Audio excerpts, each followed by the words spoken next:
After decades of being stuck in development hell, The Flash has finally released in theaters. So let's talk spoilers.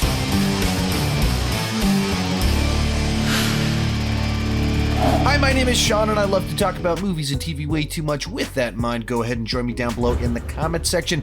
Let me know what you thought about The Flash. This is a spoiler review. Feel free to spoil away down below in the comment section. No need for a spoiler warning. And this movie turned out to be way more polarizing than I was expecting after I first watched it. So I'm very curious to see what the general consensus is about the film after opening weekend. I don't really even know what to expect in the comment section because I just feel like people are having such wildly different reactions to this film. All that said, I got chapter markers down below so you can skip ahead to whichever thing you want to hear me talk about. I'm going to try and dive into all of it, tackle it from all the different directions. If you don't want to sit here for as long as this video is, these spoiler reviews of mine tend to be like 90 minutes long, so you can just go ahead and skip to whatever you want to hear. With that said, let's go ahead and get started with my thoughts on the movie after watching it a second time. So I first watched the movie a week and a half ago, and at the point in time I watched it that first time, the general hype for the movie was really good. There was a lot of just general excitement for the film. There was some early buzz about it being really great, having some flaws, but being really good, though some of the CGI wasn't great. I went into it, I saw it with my neighbor as well as a fan of the YouTube channel, and all three of us seemed to have a great time with the movie. Very positive experience. Our theater was going nuts. There was a lot of clapping throughout the movie, hooting and hollering during some of Michael Keaton's classic lines. And then over the week and a half since then, some of the hype for the movie seems to have had like this pretty dramatic whiplash to where some of the cameos leaked onto the internet and people like really weren't having any of it. The buzz surrounding the CGI dramatically dampened some of the hype. And just in general, it seemed like there's a real big shift in the buzz surrounding the film. So I watched it again last night. Very different audience, opening night crowd. And I still had a lot of fun with it. I think I left the theater the first time I watched it like, man, that was really cool. And so I was like way up here. By the time I did my review for it, it kind of like dampened just a little bit of like, okay, yeah, the CGI really was a problem. And maybe there's a couple little bumps here and there that I didn't think worked all that well. But in general, still really dug the film. And after watching it a second time, I think that's not much really changed from where I landed in my review that I posted. It was like, I thought it was really funny. I was bought into the Barry's journey that he's on, the motivation for why he changes things. I liked this DCEU spin on Flashpoint to where it's got a lot of the beats and it has the idea of Flashpoint, but it's not a direct adaptation. It is very much trying to tie into the DCU timeline as well as doing this multiverse experience. And so that kind of has a different flavor to it. And just in general, especially watching some of the tweets coming out after last night, I'm really surprised at how polarizing the film is. There's some people that just said the story was a total mess. It didn't work for me at all. And that's surprising to me. I could get people like if the nostalgia really works being way up there, kind of like me, and I can get some people being like, hey, it was a lot of fun, but you know, it maybe was trying a little bit too hard with the humor, maybe a few too many cameos, maybe some cameos in poor taste. But like I could see this, but it's more like this, like it's all from the top to the bottom. It's just surprising to me. Like I don't really get where some of the people that just really didn't like it was on just such a different vibe from them with this film, especially on a story level of just like very much being on this journey with Barry, what they were doing, what they were exploring with the lesson that he's learning, how it ties into the third act and all that. Like it worked for me. So CGI, yeah, I think they dropped the ball on some of that. We'll talk about that in the rest of the video, but I don't know. I'm so curious as to where the conversation's going to go from here, what's going to happen down below in the chat. because the reactions to the movie are so different. Speaking of different reactions to the film, at both of the screenings of it, I talked to the people there, what they thought about the movie. Here's what others had to say. We just got out of seeing The Flash. What'd you think about it? So I thought it was a really fun time at the movies. I had a really good time. This was my second time seeing it. Really good movie. Like, as a longtime DC fan, I couldn't stop smiling throughout the entire movie. I thought it was a great movie, very enjoyable. Wasn't really the best. I liked the movie. This movie's just a big love letter to the DC movies in general. I loved Ezra Miller as the Flash. I thought Ezra Miller was great.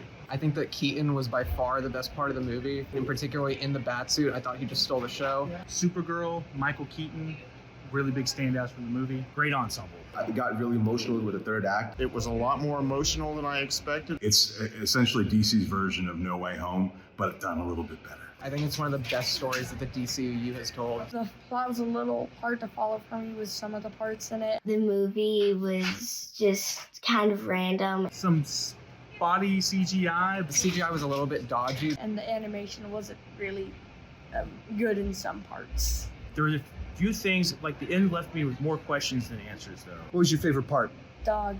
Overall, I had a really great time. It was just so much fun. So I had a really good time with it. The movie just wasn't for me, so I'd give it like a 4.5 out of 10. I absolutely loved it. I loved it. Go see it. From there, let's just walk through the movie. It kicks off with a cold open in Gotham where some dudes, some terrorists, steal some stuff that could potentially wipe out all of Gotham. Batman is on the run trying to catch them and get the virus, and the Flash is sent in to mop up the mess behind them with the infrastructure damage caused by whatever they did. And on just a big idea level, I kind of loved this sequence. That it feels like a cold open to an episode of Justice League or Justice League Unlimited, where you have a Justice League that on a random Tuesday morning might team up to stop terrorists in one of their cities. They have these little isolated little adventures stopping crime, saving the world, one little thing at a time. And you don't actually get that much of this type of behavior in a lot of superhero movies. They're focused so much on stopping big, gigantic villains and sky beams and invasions that we lose just these simple little stories about stopping people stealing a thing. We don't get as many of these types of scenarios in superhero movies as we used to. Like, they almost tried to avoid heroes are the heroes of their city. And so you get this scenario where there's a classic people stole something and they're being chased by a superhero aspect to it. And you've got, oh no, a terrible thing has happened. And the Flash has to save everyone running parallel to each other. And just watching it, I was like, man, like this is like the DCEU. I wish we could have gotten more of this. That if Justice League had been better received, that if they didn't burn all their bridges 5, 6 years ago, 7 years ago, we could have gotten more movies that feel more integrated with a Justice League that works together a lot more. And you get these little just lived in universe details where we're all in the same universe. And sometimes we team up for just a little bit at the beginning before we go off to have our own little adventures. So big piece of that is the detail everyone's talking about with the cold open, the baby shower, where a hospital collapses. They establish a room filled with babies and the door's stuck. They can't get out and there's a nurse in there, and then it pours over and you follow these babies out the window and this lady out the window, and Barry has to save them. I thought it was a lot of fun. Like much of the movie, there's some very questionable CGI with the look of some of these babies' faces. But the idea of catastrophe happens and Flash has to go in there and save the day while also trying to find a way to get enough calories in his system. And some of the little ingredients of like, what do you need to do to make sure that babies are safe from being moved by the Flash and everything like that, just establishing some rules of his speed force use. The force is in Star Wars. Speed force is what Barry Allen uses. And little details in there, little sight gags, a falling dog, a baby in a microwave. And then once they save everyone, the lady's freaking out because she assumed she was going to die. And all of a sudden she's standing on the ground. Her heart's still racing. She's still in fear, even though everything's all good. I thought it was a ton of fun. And the movie establishes from the opening scene, this is a movie that can have very heavy comedic tone to it. Like it right out of the gate, we've got this bit with Barry trying to get some food and some calories before his little adventure. So it establishes this is a movie that we can get silly in the middle of our big rescue sequences. So I had a lot of fun with it. It was funny. And it was something different. And it was a hero just saving normal people.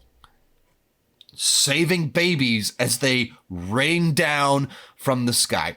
The other side to it is you have Batman chasing some people. It was nice to see a little bit more Batfleck. It's Batfleck, so you got machine guns. Batman shooting machine guns at people. Not my favorite thing for Batman to do, but it is established in this universe that he loves his machine guns. And you get to see him dragged by in a car. You get to see him fight people in the car. You get some little laughs in there. Nice little bit. And I think you also pretty early established that our director here is going a little bit too heavy on everything CGI. So even Batman doing stuff that could be stunt work or something along those lines, it all has this realistic cartoon look to it. I wish that we'd done more practical stuff here, but it fits with the rest of the movie. Like it all looks that way, so you just kind of buy into that look for the whole thing. But stunt work, I like stunt work and watching a real person do a real thing. And we get our final little payoff in here. They go over a bridge, they're about to die, and then a lasso grabs them. It's Wonder Woman for a nice little cameo. Nice to see a little bit more of Gal before she's retired from the role, and fits into this idea of this lived-in DCEU with all of our different heroes here that save the day. It's, once again, like our little Justice League intro to the film. Nice little detail. We repeat the Justice League joke about the lasso of truth causing our Justice League members to say things they wouldn't otherwise say at moments where it kind of breaks the tension. And so Batman talks about how his ego won't allow him to thank other people. You know, it's a fine joke that in Justice League, I thought that was one of the funnier bits in that movie. We're copying the joke here, and it's still kind of fun. Still kind of, it's an easy joke. It's low-hanging fruit, but puts a smile on my face. From there, we start to establish what the main story of our movie is, where Barry's dad is in prison for murdering his mother. Barry staunchly believes that his father is innocent, and through some different things, it's been established that his father, the only reason he wasn't at home to potentially run off the killer guy or scare off the murderer person was that he went to go get this one can of tomatoes. And because he didn't look up, he's not on the surveillance camera that Wayne Tech has been able to clear up. So it's like this one little thing, one little detail, a can on the wrong shelf has led to this scenario where the mother died, as well as his father has been in jail for now almost 20 years, and his appeal isn't going to go through. So Barry starts thinking through like all of this, accidentally runs into the past, realizes that he's even more powerful than he thought, and he gets this idea in his head, what if I go back in time? And he talks to Bruce Wayne about it, and Bruce is like, you don't want to do that, because if you interact with yourself, you do anything, you mess with time too much and you break it. So Barry starts thinking, I can't save my mother. I can't go into the kitchen and knock the attacker out. I can't do that. That's too much. But what's a subtle thing that I can do? How do I just make things play out a little bit different? I'm not really interacting with much, just one little thing. What if I put the can of tomatoes in her cart earlier in the day when she went shopping? If she just didn't forget it, Dad doesn't leave and the set of things doesn't unfold. I save her life. I keep my father out of prison. And it's kind of interesting because it's like very much playing on this idea of like small things have such big, gigantic effects on our life. And you can even just stop and think about your own life of little moments where one little choice, one little change makes all the difference. And he narrows it down to one can on one specific shelf. What if I make a little change? So he goes back in time, puts the can into her cart, and he starts running back through time, and he starts seeing memories that he didn't have before, and changes everything. And so we'll pause right here even before we get knocked into the wrong timeline. But even in this little bit right here, we have to talk about our visual effects. So one of the things in the movie or the big thing everyone's talking about, the VFX don't look good.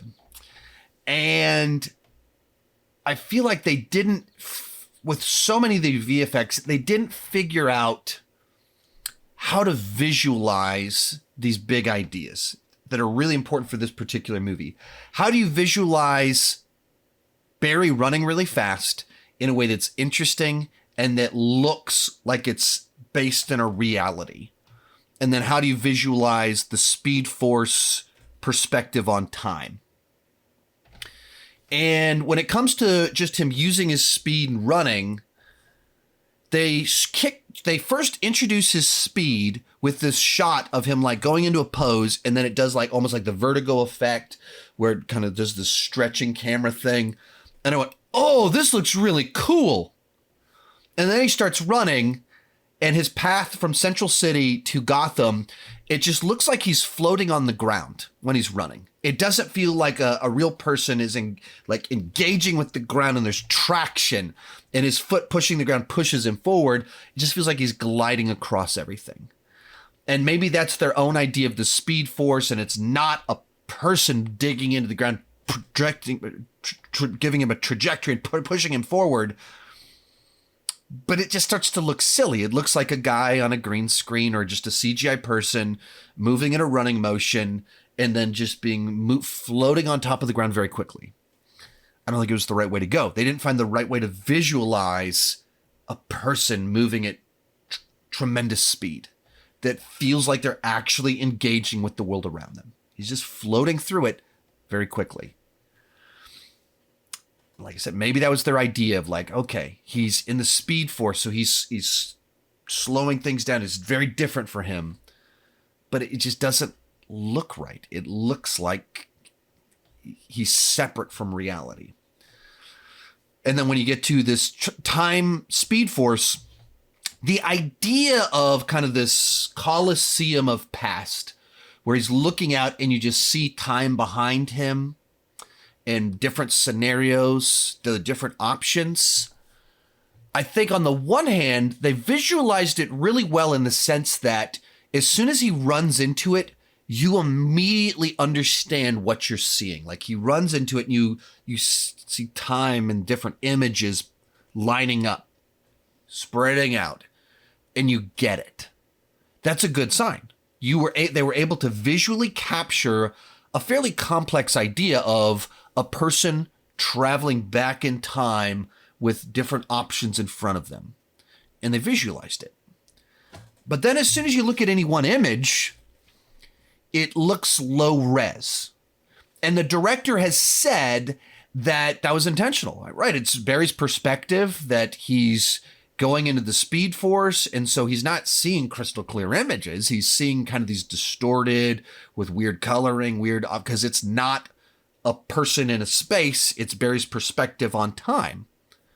And I read that and I go, sure, but you have to be able to find something that both captures that concept of it's not reality, it's his perspective on time, that also doesn't look stupid and cheap. If we're watching it and everyone goes, why does that look like a PlayStation 2, PlayStation 3 cutscene? You failed.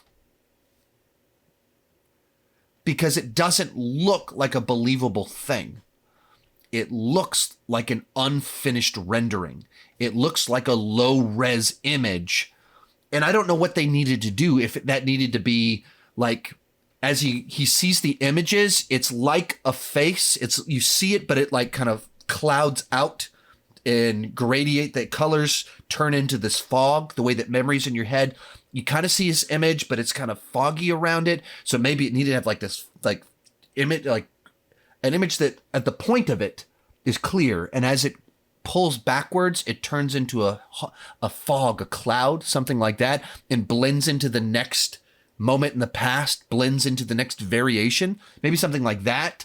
My buddy Griffin, Film Speak, he said maybe if you're going to show a Coliseum, maybe really go all out and have the images are very stylized and they look like actual statues of the past, and there are these pivotal moments that look artistic, like artistic renderings. I'm not sure what it needed to be, but just doing a low-res image that looks like a video game cutscene from decades past, I think it failed. Because you looked at it and you went, ooh, that doesn't look good. That doesn't look real. But it doesn't look artistic.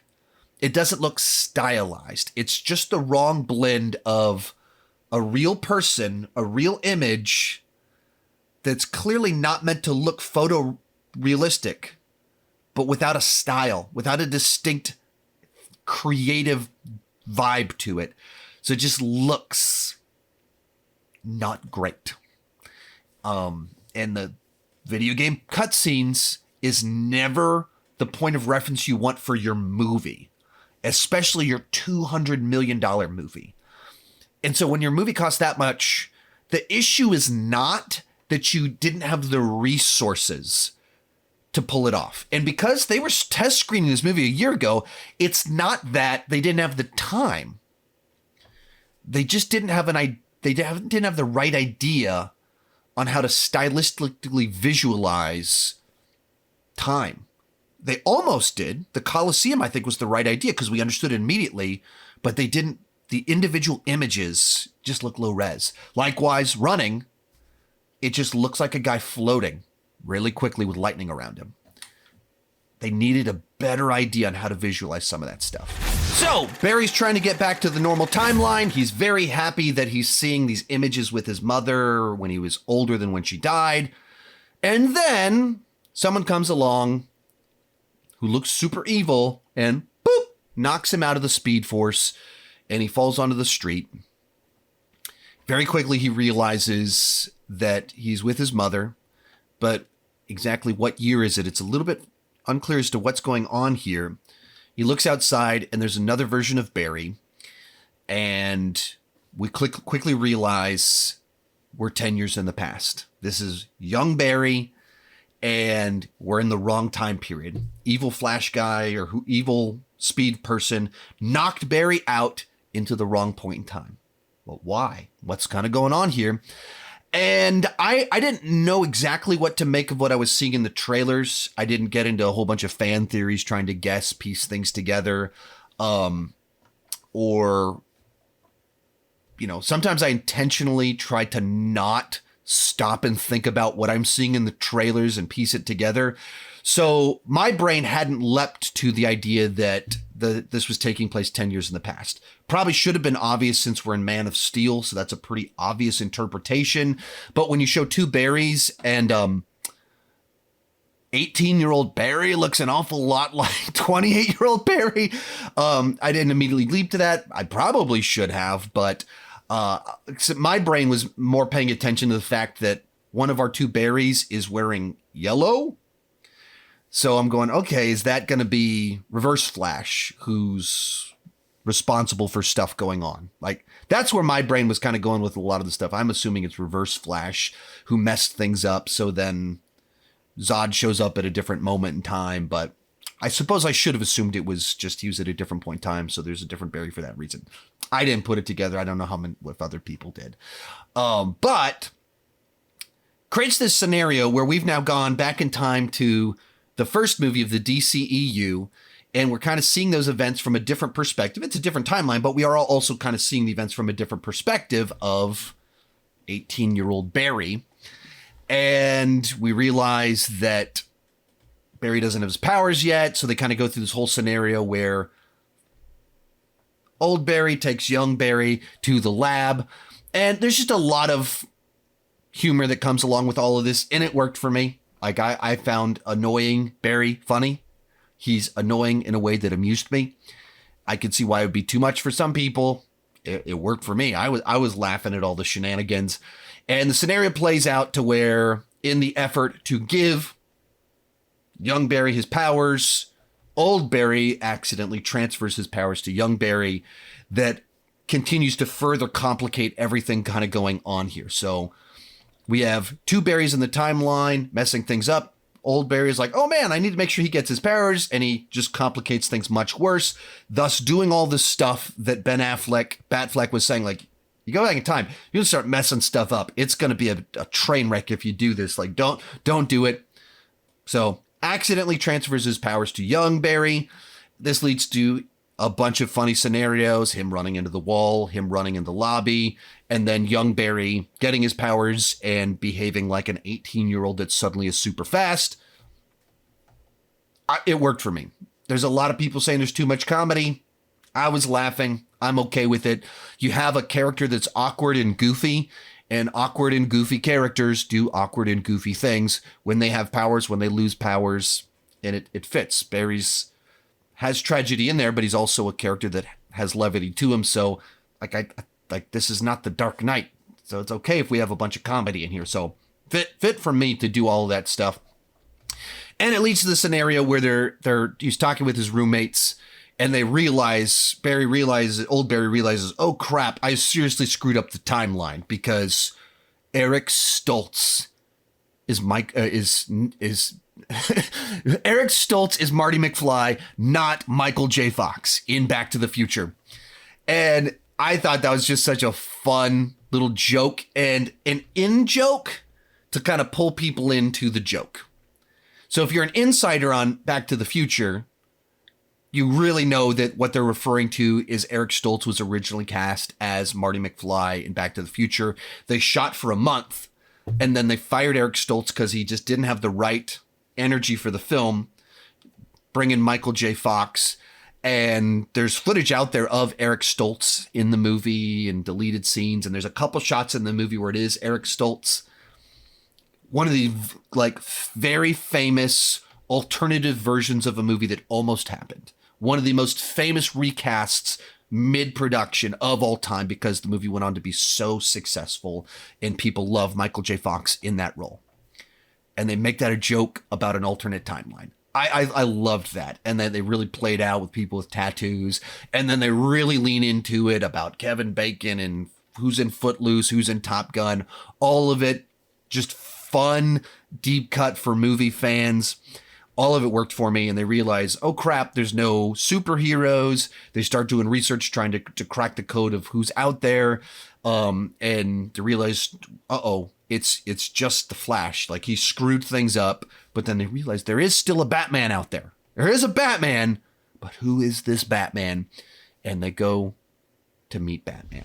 And that'll bring us to the return of Michael Keaton as Batman. They sneak into Wayne Manor, go into one of the small kitchens where some food is being prepped, and someone attacks them, and our young Flash with speed power is able to avoid the attacks, but old Barry Allen keeps getting beaten up by the old man.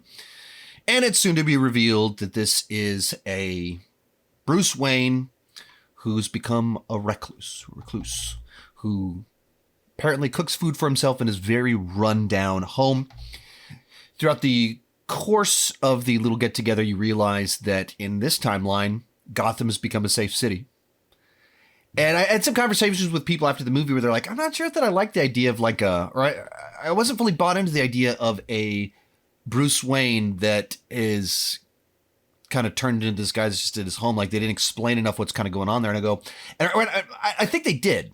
It's subtle. It's not entirely like overtly stated, but as soon as you stop and think about it, if Bruce Wayne is driven entirely to save Gotham, to prevent others from facing the pain that he faced as a child, and Gotham becomes safe and he's no longer needed.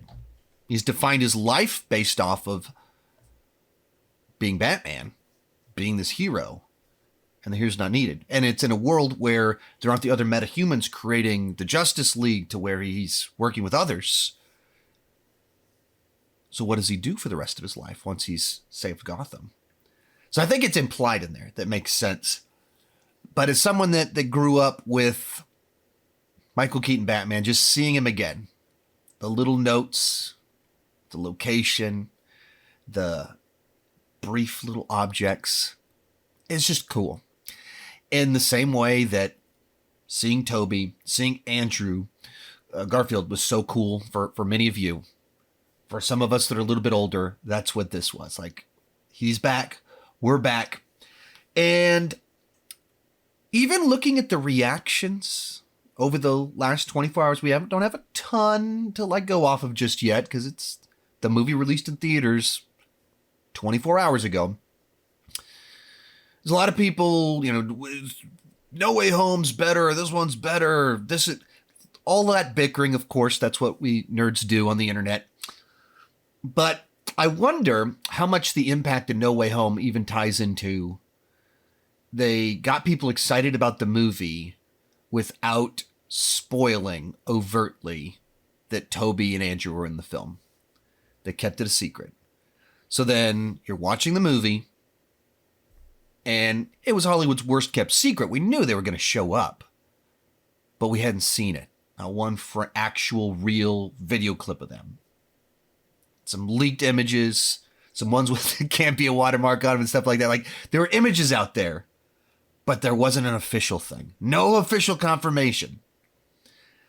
And then we're in the theater, takes the mask off, and it's Andrew Garfield. And you're just, So what if this same movie, they were able to find a way to market it, get people excited to go check it out, but they didn't reveal that you're going to see Michael Keaton. It's implied, like, wait a minute, is that what they're going with this? And you're in the theater.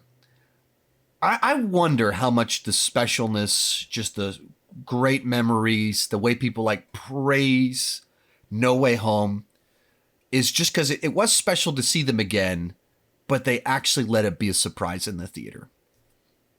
And when it came to this movie, I mean, the two iconic lines, I'm Batman. You want to get nuts? Let's get nuts. Like, they put it in the trailer. Those were the two moments that at my fan screening, people were like, yeah, with him. And they were in the trailer. So what would this movie have been if it was actually like, wow, and they surprised us? I would have liked to have seen that. That would have been cool. So then Barry is trying to piece together his own little Justice League to stop Zod, whatever they need to do to Zod. And they realize it looks like our Kryptonian has been taken by Russians. And this little plot beat, it's a spin on something from Flashpoint. Really, a lot of this is very, very much pulled from Flashpoint. Where in the Flashpoint novel and the Flashpoint Paradox film, that's a direct translation of the comic run into an animated movie, Barry breaks the timeline, but now it's Thomas Wayne who is Batman instead of Bruce Wayne. Bruce died, Thomas becomes Batman, and so he's a much angrier version of the character. They didn't decide to go down that path. They decided to do kind of our multiverse fun, so we get Michael Keaton. And then in that, once again, our Kryptonian is taken captive, and so they have to go and try and rescue the Kryptonian. But they're in the Flashpoint stories, the actual Flashpoint ones, it's Kal-El, and he's never interacted with a person, so he's frail, he's weak, and his mind is mush, essentially. So they try to do a version of that without that ties into, let's do multiverse, let's tie into Man of Steel. And so how do we kind of pull some of this stuff together? We'll be at a different point in time. So we have two Barrys, and we can re-explore some events from Man of Steel. But how do we put a spin on it? So the spin is there's what happens in Man of Steel if there's no Superman. So they continue to play that out. So it's not just Superman doesn't show up. They go to rescue him, and it's not him. It's someone else. So they once again play into a little detail, both in the comic lore as well as in the details of Man of Steel, where there's the crashed ship at the beginning of Man of Steel. There's dead bodies and like you see some stuff. There's an empty tube, and you're like, what does all this mean? What's the implications of all of this? And so there's always kind of this implication of what did happen to Supergirl. There's always kind of in there, and now we played out a little bit different of she made it, Kal-El didn't. Through all of this, you get to see Michael Keaton in the suit being Batman again. And it's cool with more modern aesthetics, modern fight choreography and things like that. So it just gets more vibrant and some cool stuff they're able to do. More little references and Easter eggs and everything. Just makes for a fun time. And they escape to the roof barely.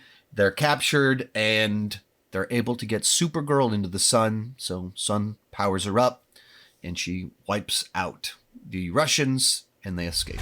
So we kind of get to the point in time where they're trying to prep for what they're going to do to battle Zod.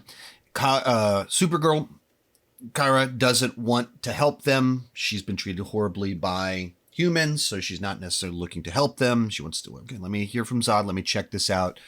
And she's not mad at Barry and Batman, but they're not her people. Zod is her people, so let me go check this out.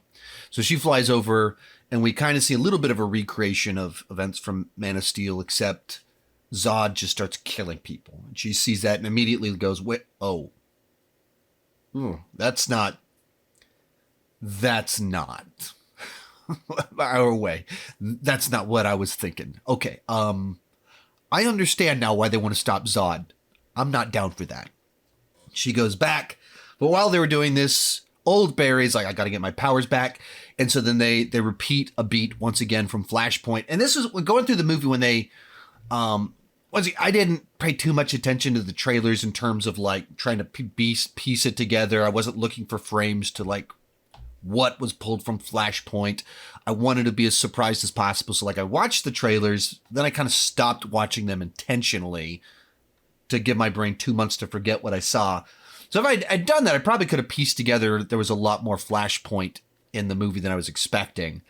But I was very pleasantly surprised to see we've got alternate take on Batman who's older. We've got the rescue of a Kryptonian who's weak and they've been in this tube thing forever.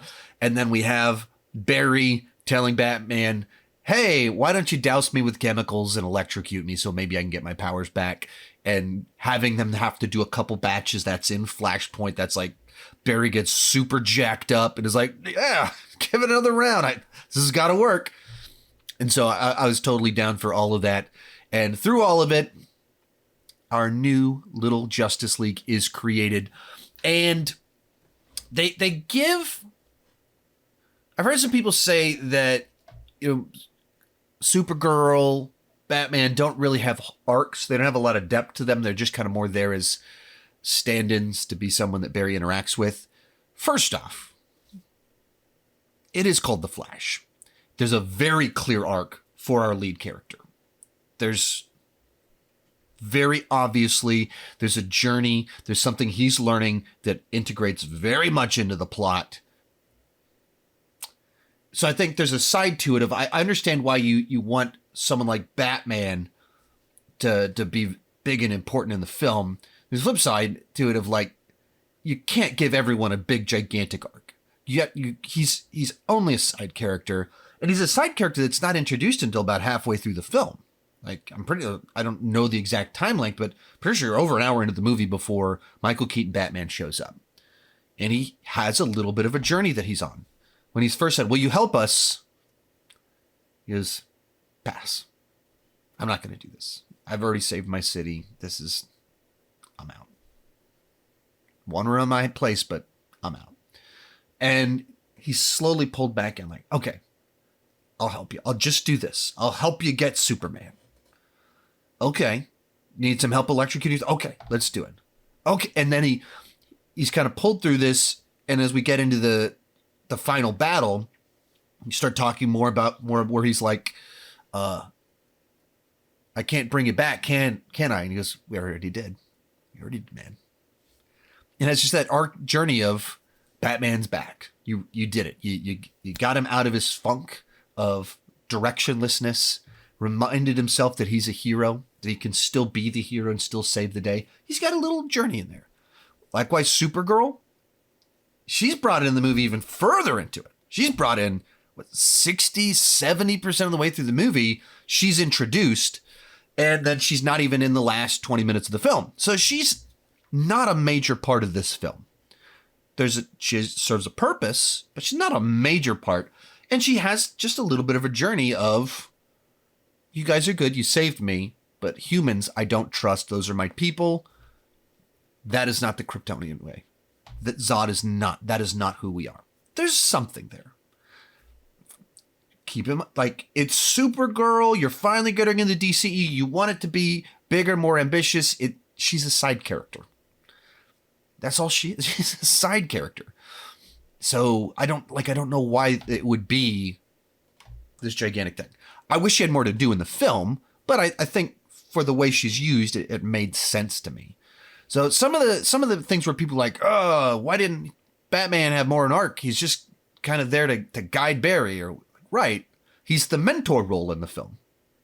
You know, what was Obi-Wan Kenobi's arc in Star Wars?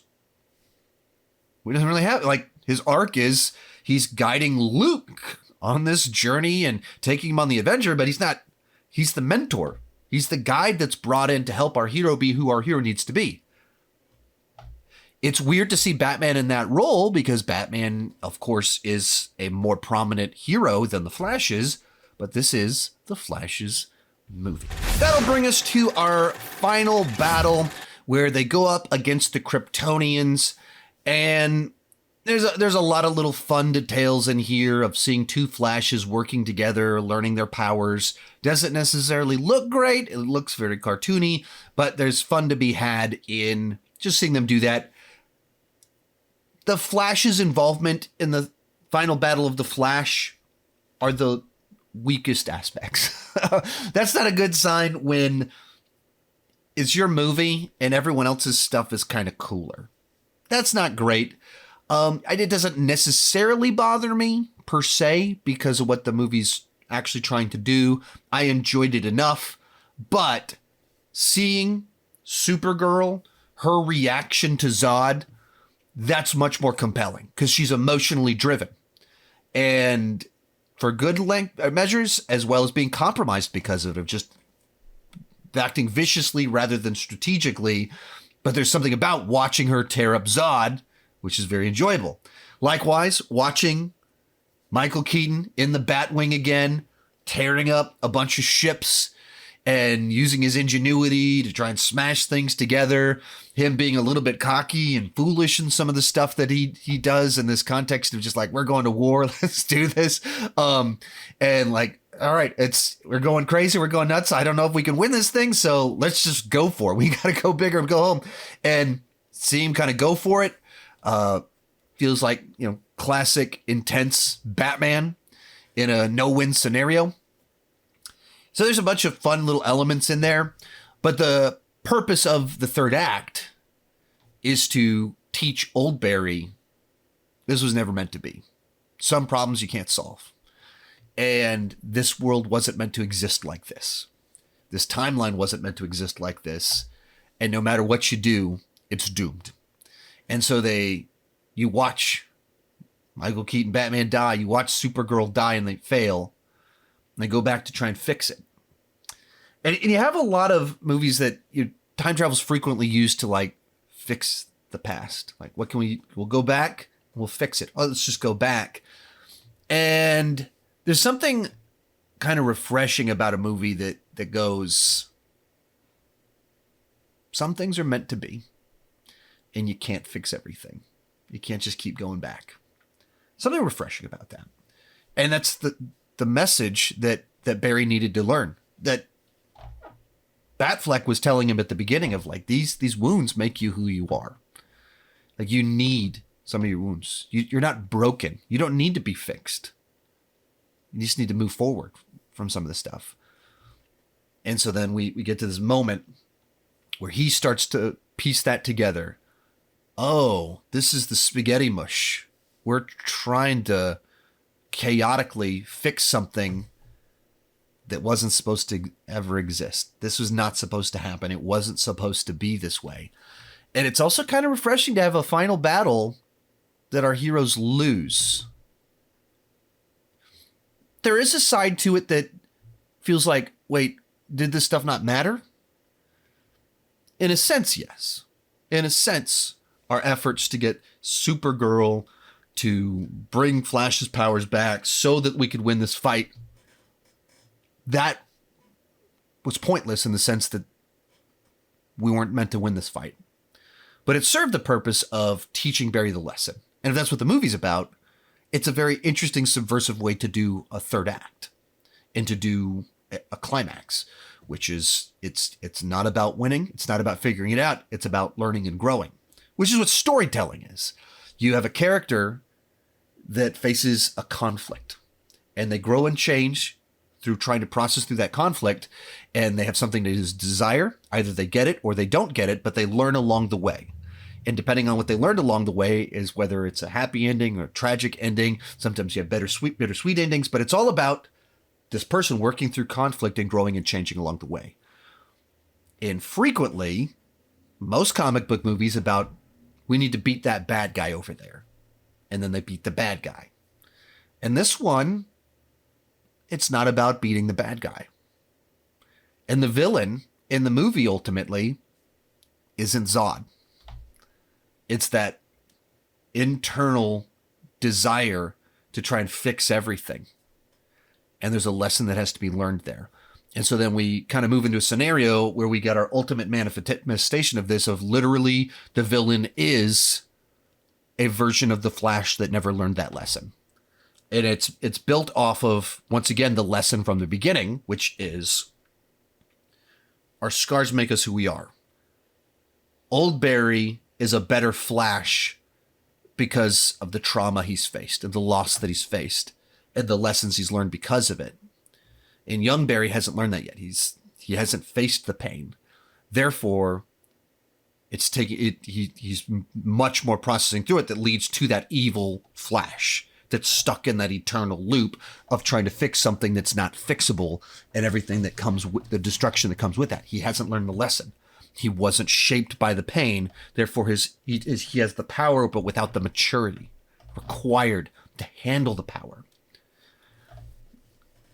It's the ultimate it's a visible manifestation of the internal conflict of the movie. That's our villain. The character arc, the journey Barry's on, is the villain. That's interesting. It's different. I can get why it would be unsatisfying.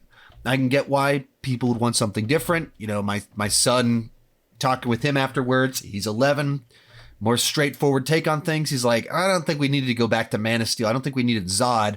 Just make the evil Flash. Make him chasing Barry around for breaking the timeline. All right, yeah, maybe so. They tried something different. When you do something different, generally speaking, some people will go, that was cool, that was interesting, that was different.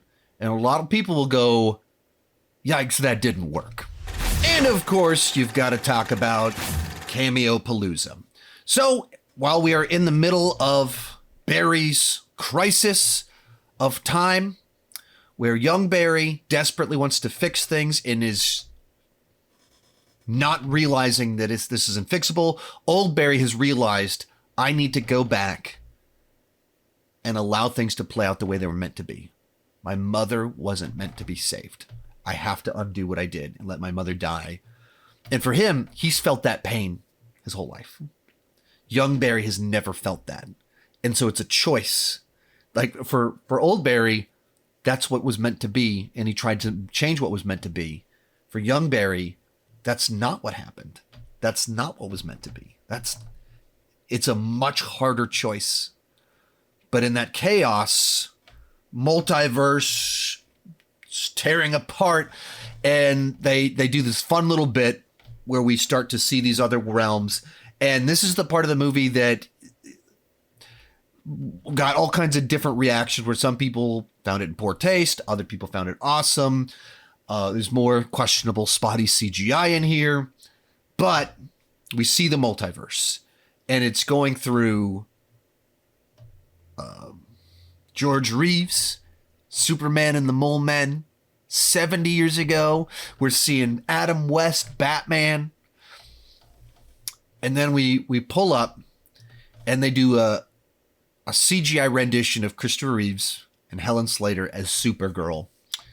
And I had someone ask me in a live stream a few weeks back, like, how would you respond if they did CGI Christopher Reeves? And I was like, I don't know if that'll work. I don't know if you can pull, like, what you can do with that feels earned, that doesn't feel like weird, creepy, gross. I don't know. Seen the movie twice, and I think it was pretty cool. I think they didn't try to create a full performance. They didn't try to have him say things. They didn't overdo it and have him join in. They just showed the multiverses colliding, and we get to glimpse into them, and they just showed a version of him. You think Ghostbusters Afterlife, a couple years back, we had Harold Ramis shooting a proton pack at a ghost, like joining in, much more of a performance of sorts. This is just him there with Helen Slater. Of course, people are taking much bigger issue with Christopher Reeves because he died. And of course, even 10 years before he died, he'd been in a wheelchair.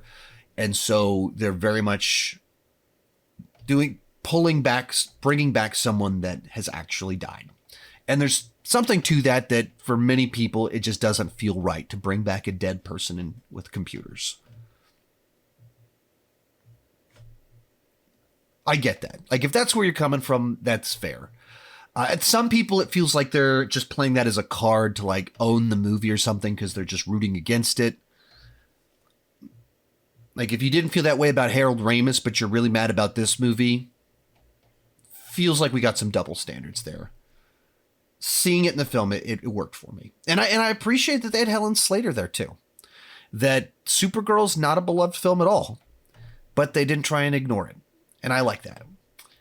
And then they turn and we see Superman battling a gigantic metal spider. A robot spider. And as soon as I saw that, and as soon as we saw it, went, wait a minute, are they doing this? Is this really happening? And he turns around, and it's Nicolas Cage as Superman. Now, most of you watching this almost certainly know what this is a reference to, but back in the late 90s, Nicolas Cage was hired to play Superman in a movie called Superman Lives that Tim Burton was putting together, and they worked on it for a long time. It almost happened, and then it fell through. John Schnepp made a documentary about it. I was actually a Kickstarter for it. You can see my name in the credits for the John Schnepp, The Death of Superman Lives, What Happened. My name is in the credits because I was a early backer at a pretty high level, enough, or at least high enough of a level to get my name in the credits. And one of the most famous stories about this movie that Kevin Smith has shared many times is that the producer, John Peters, who was actually played by Bradley Cooper in the movie Licorice Pizza, he wanted Superman to fight a big, gigantic robot spider. That was like his demand. That has to happen in the movie. And then when the movie didn't happen, they put that same robotic spider in Wild Wild West. You watch Wild Wild West, why is there a big, gigantic metal spider thing in it that Kenneth Branagh's driving around? Because the producer wanted that in Superman Lives. And they did it. They actually had Nicolas Cage as Superman. That was cool. That was really fun that they did that. There's like Jay Garrick in there and a bunch of other, there's like little glimpses and you go, that was cool. They actually did that. But like the rest of the CGI in the movie, it doesn't look great. And so when you see CGI Nicolas Cage and you go, Nicolas Cage is right over there, and I'm sure he would have told you yes to be in it and just film him. And it looks like a low res version of him. It's weird. Like that was their idea on how to visualize the fact that it's not quite reality. It's a perspective from the Speed Force. So it's not crystal clear. So we'll make it look like a cutscene. Not a great idea. Not the right way to go, unfortunately. So once again, they did something that was like, that was so cool. Why does it look like that though? So I dug it. And there are people like, oh, the cameos were way over the top, and the cameos felt forced. It's like 10 seconds of the movie. It's like 30 seconds of the movie if you put this whole like watching these worlds spinning and colliding. This is not the central idea. It's not the whole thing.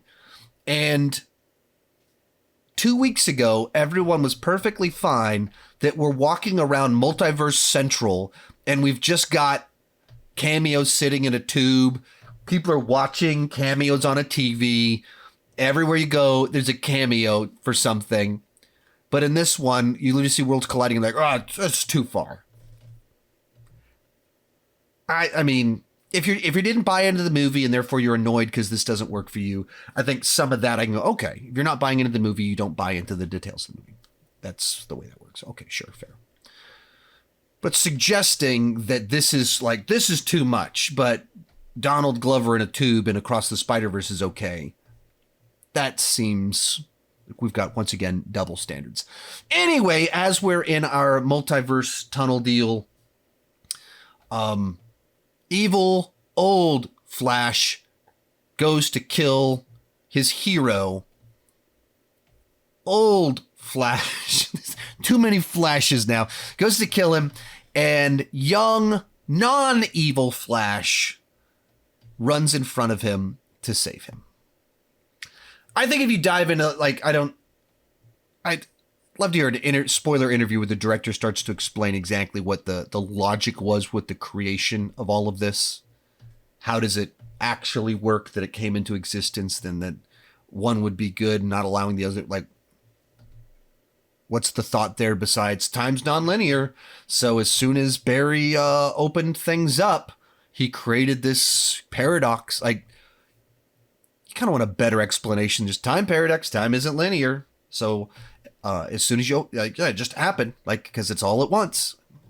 It's not the most satisfying of answers to just suggest that time is nonlinear to justify a paradox with no actual origin point. But yeah, young Barry kills old young evil Barry. No, excuse me, is killed by old young evil Barry to save old good Barry. And he kind of learned just enough of a lesson from old Barry to not become the worst version of himself. But yet somehow that other one still kind of existed in some sense. Their time rules are unclear. So our main Barry goes back to the shopping mall, superstore, and says goodbye to his mother. I saw a lot of people saying the movie was emotionally empty and it didn't have a heart. I don't know. That's what's fascinating about this one in particular. It just feels like there's such dramatically different reads where a bunch of us watched it. That was surprisingly emotional. That was really heartfelt. Like, it's funny, but then it pauses to have these really heavy moments. And then other people watching it, all that stuff fell flat. I didn't buy into it. I didn't care at all for the stuff with his mother.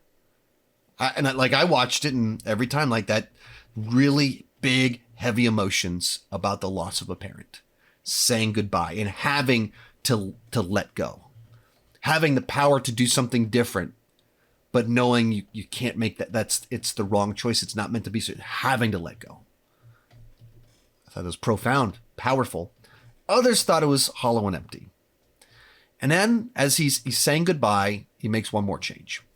And then someone messaged me, does this immediately undo the message of the whole film? Like, he just learned you have to let go.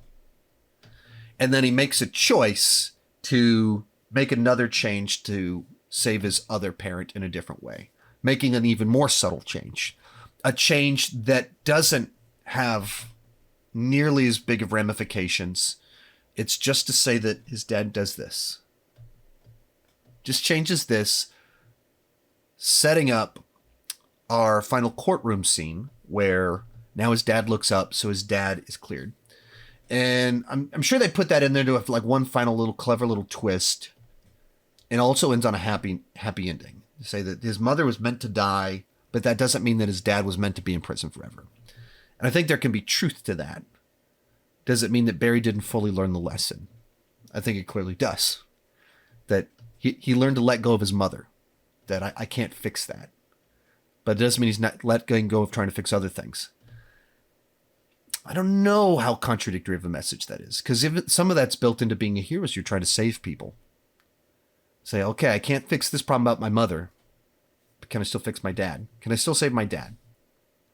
Because it's not even stopping him from being accused, stopping him from being arrested. Just at my literal point in time where he's at, I just need a video of him doing this.